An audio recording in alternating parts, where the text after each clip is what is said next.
बहुत समय पहले की बात है। एक छोटे से गांव में एक गरीब ब्राह्मण और उसकी पत्नी रहते थे।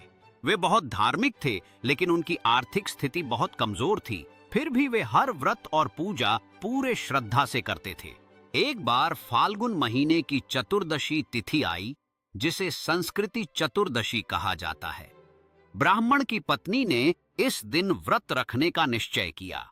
उसने पूरे दिन उपवास रखा और भगवान की पूजा की, लेकिन घर में खाने के लिए कुछ भी नहीं था।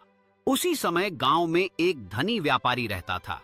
उसने बड़े धूमधाम से पूजा का आयोजन किया और बहुत से लोगों को भोजन के लिए बुलाया। ब्राह्मण की पत्नी भी वहां गई, लेकिन उसे उचित सम्मान नहीं मिला और उसे बिना भोजन के ही लौटा दिया गया। वह दुखी होकर घर आई, लेकिन उसने भगवान पर विश्वास नहीं छोड़ा। उसने उसी रात भगवान से प्रार्थना की, हे प्रभु, मैंने सच्चे मन से व्रत रखा है, मेरी भक्ति स्वीकार करें। भगवान उसकी भक्ति से प्रसन्न हुए और उसे आशीर्वाद दिया। अगले ही दिन उनके घर में धन और अन्न की वर्षा होने लगी। धीरे धीरे उनका जीवन सुख समृद्धि से भर गया। कुछ समय बाद वही धनी व्यापारी गरीब हो गया।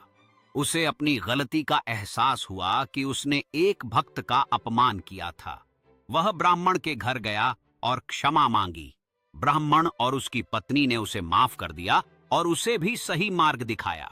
सीख, मॉरल, सच्ची श्रद्धा और भक्ति कभी व्यर्थ नहीं जाती। किसी का अपमान नहीं करना चाहिए, खासकर भक्तों का।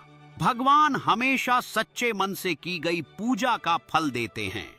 संस्कृति चतुर्दशी की यह पवित्र कहानी हमें सिखाती है कि सच्चे मन से की गई भक्ति और श्रद्धा कभी व्यर्थ नहीं जाती। भगवान हमेशा अपने भक्तों की मदद करते हैं। इस छोटी सी कहानी में जानिए भक्ति का चमत्कार।